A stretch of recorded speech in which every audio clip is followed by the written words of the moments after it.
କେତେ ଲୋକ କହିସାରିଲେ ତା ବିରୁଦ୍ଧରେ। ଠାକୁର ଗୋଟିଏ ବାକ୍ୟରେ ସବୁ ସହିଗଲା। ଲୋକର ଭଲ ଗୁଣଟାକୁ ଆମେ ଆବିଷ୍କାର କରିପାରୁନା। ତାର କାରଣ କ'ଣ? ଠାକୁର ସତ୍ୟାଂଶଙ୍କର କ'ଣ କହିବେ? ତୁମ ମନ ଯେତେ ନିର୍ମଳ ହେବ, ତୁମ ଚକ୍ଷୁ ସେତେ ନିର୍ମଳ ହେବ, ଆଉ ଜଗତଟା ତୁମ ନିକଟରେ ନିର୍ମଳ ହୋଇ ଭାସି ଉଠିବ। ଆମର ମନ ନିର୍ମଳ ନୁହେଁ, ଆମର ଚକ୍ଷୁ ନିର୍ମଳ ନୁହେଁ, ଜଗତ ନିର୍ମଳ ହୋଇ ଆମ ପାଖରେ କେମିତି ଭାସି ଉଠିବ? ଏସବୁ କଥା ଭାବିବାର ଅଛି। ସକାଳୁ ସକାଳୁ ଠାକୁରଙ୍କ ପାଖରେ ଯାଇ ପହଞ୍ଚନ୍ତି ସତ୍ସଙ୍ଗ ରୀତିକାଚାର୍ଯ୍ୟ ବୈଜ୍ଞାନିକ କୃଷ୍ଣ ପ୍ରସନ୍ନ ଭଟ୍ଟାଚାର୍ଯ୍ୟ। ଠାକୁର ତାଙ୍କୁ ଦେଖୁ ଦେଖୁ କହିଲେ, କେଷ୍ଟଦା, ଗୋଟେ କଥା ମୁଁ ଭାବୁଥିଲି, ତୁମେ ଗୋଲ୍ଡ ମେଡାଲ କେଇଟା ପାଇଛ? ଠାକୁର ଗୋଟିଏ ତ ପାଇଛ, କାଲକାଟା ୟୁନିଭର୍ସିଟିରେ ଫିଜିକ୍ସରେ ଫାର୍ଷ୍ଟ କ୍ଲାସ୍ ଫାର୍ଷ୍ଟ ହେଇକି ଗୋଲ୍ଡ ମେଡାଲ ପାଇଛ ଗୋଟେ। ନା ନାଇଁ, ଆପଣ ଦୁଇଟା ଗୋଲ୍ଡ ମେଡାଲ ପାଇଛନ୍ତି। ନା ନାଇଁ, ଠାକୁର ଗୋଟିଏ ପାଇଛନ୍ତି। ମୁଁ ଭାବୁଛି ଦୁଇଟା ବୋଧେ ଗୋଲ୍ଡ ମେଡାଲ ପାଇଛି। ନା ନାଇଁ, ଠାକୁର ଦୁଇଟା କୋଉଠୁ ପାଇଛି? ଗୋଟିଏ ଗୋଲ୍ଡ ମେଡାଲ ପାଇଛି। ନା ଯୋଉଦିନ କାଲକାଟା ୟୁନିଭର୍ସିଟିର ଫାର୍ଷ୍ଟ ସ୍କଲାର ହିସାବରେ ଆପଣଙ୍କୁ ଗୋଲ୍ଡ ମେଡାଲ ଆପଣ ବେକରେ ଝୁଲି ଦିଆଗଲା, ସେଦିନ ଆଉ ଗୋଟେ ଗୋଲ୍ଡ ମେଡାଲ ଆପଣଙ୍କ ବେକରେ ଝୁଲିଲା, ତା ହେଉଛି ଅହଙ୍କାର।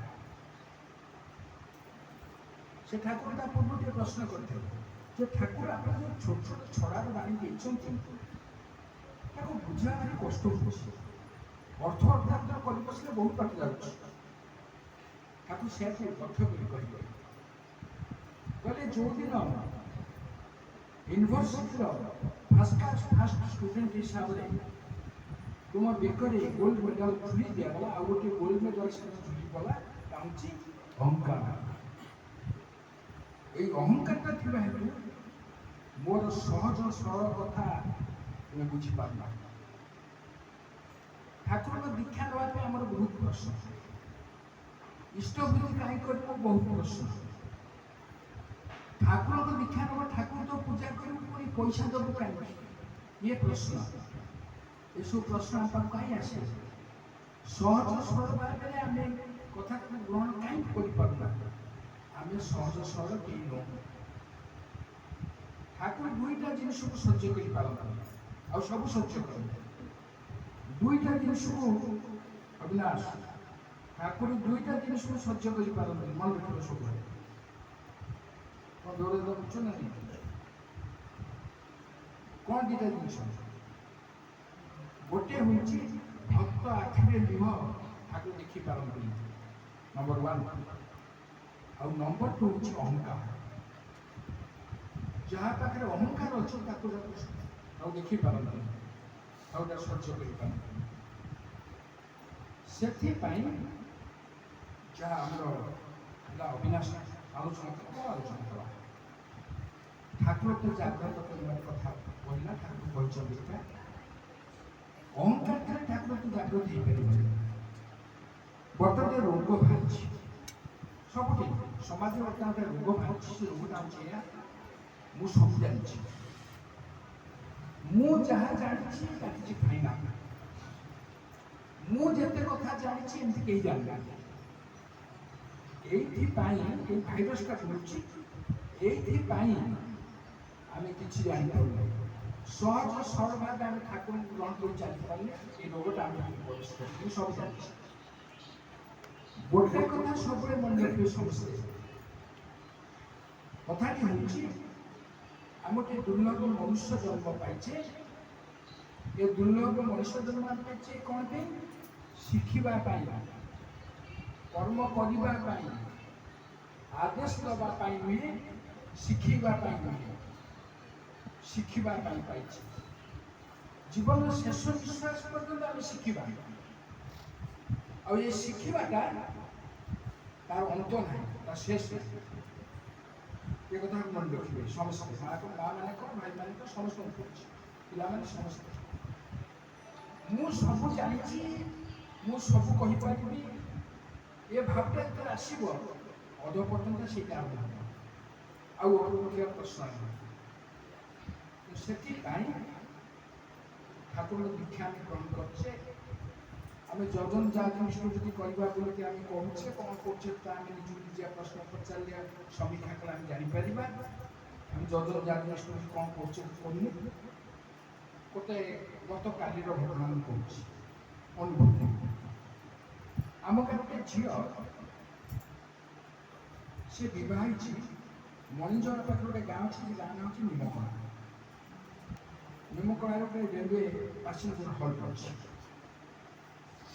ସେ ଝିଅଟି ମୋ ଉପରେ ଫୋନ୍ କରିଥିଲା, ସାର୍ ତ ମୋ ପାଖରେ ପଢ଼ୁଥିଲା ମଧ୍ୟ, ମୋ ମାଧ୍ୟମରେ ଦୀକ୍ଷା ମଧ୍ୟ ନେଇଛି। ତ ସାର୍ ଗୋଟେ ଡିପିୱାର୍କ ଗୋଟେ ଫ୍ୟାମିଲିକୁ ଯାଇଥିଲି, ସେ ଫ୍ୟାମିଲିକୁ ମୁଁ ଯାଜନ କରିଛି, ଆପଣ ଟିକେ ଆସିଲେ ତାଙ୍କ ପରିବାର ସବୁ ଟିକେ ଦୀକ୍ଷା ନିଅନ୍ତି। ମୁଁ କାଲି ଯାଇଥିଲି, ସନ୍ଧ୍ୟା ଦେଇ ପହଞ୍ଚିଲି ସେ ପରିବାରରେ ଏବଂ ସେ ପରିବାରରେ ସେଠି ସନ୍ଧ୍ୟା ପ୍ରାର୍ଥନା କରି ତାପରେ ଆଲୋଚନା କଲି।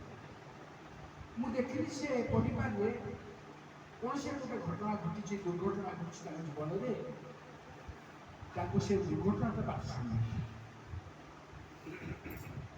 ମୁଁ ସେ ଅନ୍ୟମାନଙ୍କୁ ସବୁ ବସିଥିଲେ, ଗୁରୁ ଭାଇ ମାନେ ସବୁ ସେ ଗାଁରେ ଆସିଥିଲେ, ବସିଥିଲେ, ତାଙ୍କୁ ସବୁ ବିଦା କରିଥିଲେ। କେବଳ ସେ ପରିବାରର ଯେ ଗୃହକର୍ତ୍ତା, ତାଙ୍କ ସ୍ତ୍ରୀ, ତାଙ୍କର ଝିଅକୁ ଡାକି ବସେଇକି ଆଲୋଚନା କଲେ।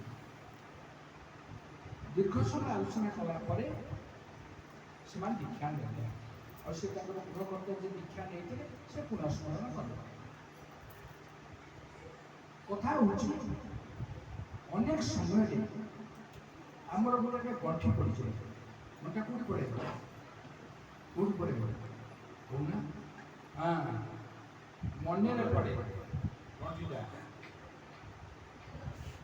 ଶରୀରରେ ଲୁଗାପଟାରେ ଗଣ୍ଠି ପଡ଼ିଲେ ସେ ଗଣ୍ଠିଟା ଫିଟି ହେବ, ନହେଲେ କାଟିବ।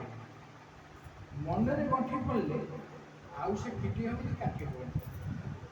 ମୁଣ୍ଡ ଭିତରେ ଯଦି ପଶି ଯାଇଛି ଆମର, ଏଇଟା ହେଉଛି ଠିକ୍, ଗଲା କାମ ସରିଲା, ଆମେ ଅନୁସରଣ ଚାଲିପାରିବାନି। ମୁଁ ଅନେକ ଜାଗାରେ କରିଛି, ସବୁ ବାବା ମାନେ ସବୁ ଯେତେ ସବୁ ବହୁତ ବାବା ବୁଲନ୍ତି, ବାବାଙ୍କ ଜଟା ଦେଖିଛ? ତାକୁ ଜଡ଼ା ତେଲ ମାରି ସେ ଜଟା ବଢ଼ି ଏତେ ଉଞ୍ଚ ହେଇଥିବ। ଦେଖିନା ବାବା ଦେଖିଛ? ତୁମେ ସେ ଜଟାକୁ ଯଦି କହିବ ମୁଁ ସଫା କରିବି, ଜମା ସଫା କରିପାରିବନି। ସାମ୍ପୁ ମାର, ସାବୁନ ମାର, ଯେତେ ଯାହା କର, ଜଟା ଆଉ ସଫା ନ ହୁଏ। ସେମିତି ଆମ ମୁଣ୍ଡ ଭିତରେ, ମନ ଭିତରେ ଯୋଉଟା ପଶିଛି ସେ ସଫା ହେଇପାରିବ। ଜଟା କେମିତି ସଫା ହବ କହୁନା? ତାକୁ କପୁରେ କାଟିଦେବ, ନିଆଁରେ ପକେଇଦେବ, ସଫା। ସେମିତି ଆମ ମୁଣ୍ଡ ଭିତରେ ଯାହା ପଶିଛି ତାକୁ ଆମେ ସଫା କରିପାରୁନୁ। ସେଥିପାଇଁ ଅଗ୍ନି ପାଖକୁ ଯିବାକୁ ପଡ଼େ। ଆଚାର୍ଯ୍ୟ ହେଉଛନ୍ତି ଅଗ୍ନି ସ୍ୱରୂପ। ବେଦରେ ମନ୍ତ୍ରରେ ଅଛି, କ'ଣ ସେ ମନ୍ତ୍ର? ଅଗ୍ନି ମିଳେ ପୁରୋହିତମ୍, ସେଇ ମନ୍ତ୍ର ହେଉଛି ଅଗ୍ନି ହେଉଛନ୍ତି, ଅଗ୍ନି ଯିଏ କିଏ ନା ଅଗ୍ରଣୀ ଯିଏ ଆଚାର୍ଯ୍ୟ, ସିଏ ଯାହା କହୁଛନ୍ତି ଆଖି ବୁଝି ତାକୁ ମାନିବା, କିଛି ପ୍ରଶ୍ନ ନ ପଚାରିକି ମାନିବା, ମୁଣ୍ଡ ଭିତରେ ଅନ୍ୟ କୌଣସି ଭାବନା ନ ରଖି ମାନିବା। ଏଇଟା ହେଉଛି କଥା। ଆଉ ଗୋଟେ କଥା କହିଦିଏ, ଆଦୁରୀ ଭାଇ କହୁଥିଲେ, ଆଉ ଗୋଟେ କଥା ମୁଁ କହିଦିଏ। ଅନେକ ସମୟରେ ଆମେ ମଣିଷ ଭୁଲ କରୁ, ସେଥିପାଇଁ ଭାବିବା ଦରକାର ନାହିଁ। ଆରେ ଆମେ ଭୁଲ କରୁ ବୋଲି ଆମ ନାଁ ହେଉଛି କ'ଣ? ମଣିଷ। ଯିଏ ଭୁଲ କରନ୍ତି ନାହିଁ ସେ ହେଉଛନ୍ତି କିଏ? ଈଶ୍ୱର ଯିଏ, ପୁରୁଷୋତ୍ତମ ଯିଏ, ସେଇ ଏକୁଟିଆ ଭୁଲ କରନ୍ତି। ଆଉ ଦେବତାମାନେ ମଧ୍ୟ ଭୁଲ କରନ୍ତି, ଏଇଟା ମନେ ରଖିବ। ଦେବତାମାନେ ମଧ୍ୟ ଭୁଲ କରନ୍ତି, ତେଣୁ ଭୁଲ କଲେ ଅସୁବିଧା କିଛି ନାହିଁ। ପ୍ରଫୁଲ୍ଲ କୁମାର ଦାସ ବସିଛନ୍ତି ଠାକୁରଙ୍କ ପାଖରେ। ପ୍ରଫୁଲ୍ଲ ଦାସ ନାଁ ଶୁଣିଛ? କହୁନା, ହଁ କହୁନା। ଆଲୋଚନା ପ୍ରସଙ୍ଗେ ଗ୍ରନ୍ଥର ଯେ ସଂକଳକ, ଠାକୁରଙ୍କ ଏକନିଷ୍ଠ ଭକ୍ତ ପ୍ରଫୁଲ୍ଲ କୁମାର ଦାସ, ଦି ଦେମ୍ ଟାଇମ୍ ସେ ଇଂଲିଶ ହେଲେ, ସେ ବସିଛନ୍ତି ପାଖରେ। বয়স হয়ে যাচ্ছে ফুল টাইম ওয়ার্কর ঠাকুর ঠাকুর প্রফুল্ল দাসଙ୍କୁ দেখি କହିଲେ ବୋଲେ ପ୍ରଫୁଲ୍ଲ ଏଇଟା ହଉଛି ତୋର ଶେଷ ଜନ୍ମ ଆଉ ତ ଜନ୍ମ ହବନି। ଆଶ୍ଚର୍ଯ୍ୟ ହେଲେ ପ୍ରଫୁଲ୍ଲ ଦାସ ଏଇଟା ମୋ ଶେଷ ଜନ୍ମ। ପ୍ରଭୁ କହିଲେ ଯେତେବେଳେ ନା ମୋର ଶେଷ ଜନ୍ମ ଏଇଟା ନିଜୁଟିଏ ମୋର ଆନନ୍ଦିତ ହେଲେ ଠାକୁର କହୁଛନ୍ତି ଆଉ ଯଦି ମୁଁ ଆଉ କେବେ ଆସିବି ତତେ ସାଙ୍ଗରେ ପ୍ରଭୁ ଦାସ ଘରକୁ ଗଲେ ଘରେ ଯାଇ ପହଞ୍ଚିଲେ ଘରେ ପହଞ୍ଚିଲେ ଘରେ କିଏ ଥାନ୍ତି ଅଣ୍ଡା କିଏ ଘରେ ଥାନ୍ତି ଘରଣୀ ଘରଣୀ ଦେଖିଲେ ସବୁ ପାଣି ନା ନାଇଁ ରେଡି ଆରେ ତୁମର କ'ଣ ଆଉ ବୟସ ଦିଟେ ପାଣି ଘରେ ତୁମକୁ ଦେଖିଲେ ପାଣି ଦୂର କରିଥା ନାଇଁ ମୁଣ୍ଡ ଦଉଛ ସେ ପ୍ରଫୁଲ୍ଲ ଦାସ ତାଙ୍କ ସ୍ତ୍ରୀଙ୍କ ସହିତ ଟିକେ କରିଛି ସେଟା ପ୍ରଫୁଲ୍ଲ ଦାସ ତା ସ୍ତ୍ରୀଙ୍କ ସହିତ ଟିକେ କଥା କଟାକଟି କଳିକଜିଆ ହେଲା ପ୍ରଫୁଲ୍ଲ ଦାସ ଲାଗିଗଲି ଜୋର ଖୁବ୍ ଜୋର ଲାଗିଲା ପାଟି ପିଟେଇଲେନି।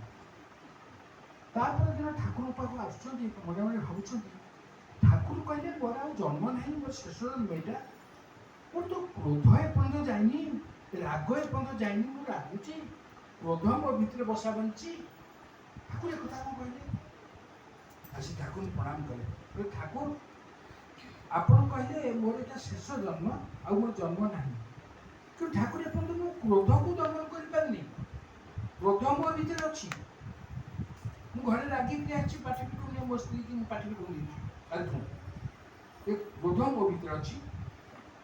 ଠାକୁର ହସିଲେ ଠାକୁର କହିଲେ ଗଙ୍ଗା ନଈ ଦେଖିଛୁ ନା ଆଜ୍ଞା ଗଙ୍ଗାରେ କ'ଣ ସବୁ ଭାସୁଥାଏ ନା ହଁ ବହୁତ କଥା ନା କ'ଣ କହ ନା ଫୁଲମାଳ ଭାସି ଯାଉଛି ମୂର୍ତ୍ତି ବିସର୍ଜନ ହେଉଛନ୍ତି ଭାସି ଯାଉଛି କେତେ ଜାଗ ଯୋଗ୍ୟ ହେଇଛି ସେ ପଦାର୍ଥ ସବୁ ବିସର୍ଜନ କରିଦିଆଯାଉଛି ଭାସି ଯାଉଛି କେତେ ମଢ଼ା ଭାସି ଯାଉଛି କେତେ ଗୋରୁ ଗାଈ ମରିଛନ୍ତି ସେ ଶବ ଭାସି ଯାଉଛି କେତେ ପଚା ଗନ୍ଧ ଜିନିଷ ଭାସି ଯାଉଛି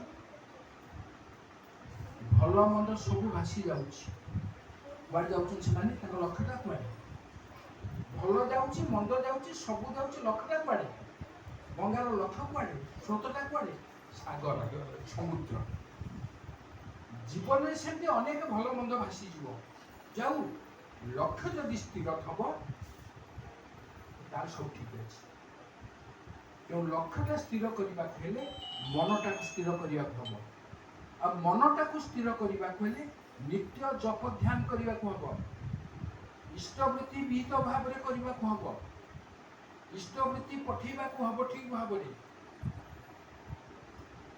ସତ୍ସଙ୍ଗ ଆସିବାକୁ ହେବ ସତ୍ସଙ୍ଗରେ ଯୋଗଦାନ କରିବାକୁ ହେବ ସତ୍ସଙ୍ଗ ଆସିକିରି ଆମେ ଠାକୁରଙ୍କୁ ଦର୍ଶନ କରିବା ଏଇସବୁ ସତ୍ସଙ୍ଗ ଆସୁଛୁ ଭଜନ କୀର୍ତ୍ତନ କରିବାକୁ ନୁହଁ ଭାଷଣ ଦେବାକୁ ନୁହଁ ଏ ଧାରଣାକୁ ଭୁଲି ଯିବାକୁ ପଡ଼ିବ କ'ଣ ବୁଝିପାରୁଛ ନାହିଁ କୀର୍ତ୍ତନ ନ କଲେ ମନ ଦୁଃଖ ହେଇକି ମୋର ତାହେଲେ ତୁମେ ସତ୍ସଙ୍ଗ ଆସିଲା ତୁମେ ଆଉ ଗୋଟେ କେଉଁଠି ରହିଛ ତାକୁ ବୁଝିକି ବାହାର କରିବ ତେଣୁ ସତ୍ସଙ୍ଗ ମୁଁ ଆସିଛି ଠାକୁରଙ୍କୁ ଦର୍ଶନ କରିବି ଏବଂ ଯାହା ଭଜନ କୀର୍ତ୍ତନ ଆଲୋଚନା ହେଉଛି ତାକୁ ଶୁଣିବି ମନେ ରଖିବି ଘରେ ଯାଇ ଯିଏ ଆସିଲେ ତାକୁ କହିବି ଆଉ ବସିକି ସତ୍ସଙ୍ଗ ନାମ କରିବି ଠାକୁରଙ୍କୁ ଚାହିଁକି ଏଇଟା ଆମେ ସତ୍ସଙ୍ଗ ଆସିବା ଆଉ ସତ୍ସଙ୍ଗ ଆସିଲେ ମହାପୁଣ୍ୟ ଲାଭ হয় ଆଉ ବିଶେଷ କଥା କହିବିନି କେମିତି ପୁଣ୍ୟ ଲାଭ ହୁଏ ସେ କଥା କହିବାକୁ ଟିକେ ସମୟ ଲାଗିବ ବେଶୀ କଥା କହିବିନି ସତ୍ସଙ୍ଗକୁ ଆଭଏଡ୍ କରିବେ ନାହିଁ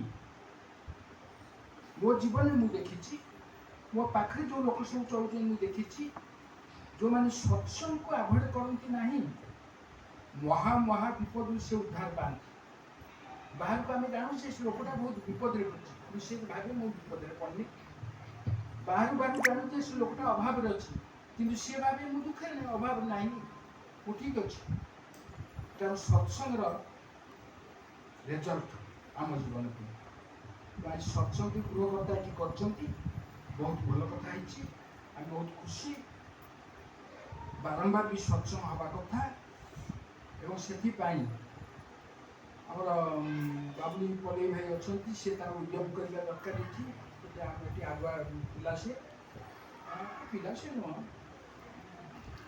ଗର୍ବରା ପିଲା ନୁହଁ ଯାହା ହଉ ନା ପିଲା ସିଏ ପିଲା ମାନେ ଯୁବକ ଆଉ ପୁଅ ବୋହୂ ଝିଅ ଯୁଆ ହେଇନି ଯୁବକ ସିଏ ଛୋଟ ପିଲା ନା ସେ ଯାହା ହଉ ତେଣୁ ସତ୍ସଙ୍ଗ ଯେତେ ବାରମ୍ବାର ହବ ସେତେ ଭଲ। ଆଉ ପରମ ପୂଜ୍ୟ ଶ୍ରୀ ଶ୍ରୀ ଆଚାର୍ଯ୍ୟ ଦେବ କହୁଛନ୍ତି ପାରିବାରିକ ସତ୍ସଙ୍ଗ କରିବାକୁ ଏତେ ଧୁମଧଡ଼ କରିବା ଦରକାର ନାହିଁ। 1000 ଟଙ୍କାର ଫୁଲ ମାଳ ଆଣିକି ଠାକୁର ସଜେଇ ଦେଲେ ଦରକାର ନାହିଁ। ପାରିବାରିକ ସତ୍ସଙ୍ଗ 500 ଲୋକ ବସିବେ 5000 ଲୋକ ବସିବେ ସତ୍ସଙ୍ଗ ଦରକାର ନାହିଁ। ଆମର ଯେ ପଢ଼ାପଢ଼ି ସତ୍ସଙ୍ଗ ଆମେ 5-10 ଜଣ ବସିବା ଠାକୁରଙ୍କ ପାଖରେ ବାଡ଼ିରେ ଫୁଲ ଅଛି ଠାକୁରଙ୍କ ପାଇଁ ରଖିବା ଟିକେ ଭୋଗରାଗର ବ୍ୟବସ୍ଥା କରିଦେବା ଏବଂ ଯଦି 5 ଜଣ ଆସିଛନ୍ତି ଯଦି ଅଧିକ କିଛି হয় ଟିକେ ତାଙ୍କୁ ବିସ୍କୁଟ ଚାପା ଟିକେ ଦେବା ବାସ୍ ସତ୍ସଙ୍ଗ ଓଭାର କିନ୍ତୁ ସତ୍ସଙ୍ଗ ହବ ଏଇଟା ମାଇଣ୍ଡ ଭିତରେ ରଖନ୍ତୁ। ଏତିକି ମୋର ବକ୍ତବ୍ୟ ରଖୁଛି। ପରିବାର ମଙ୍ଗଳ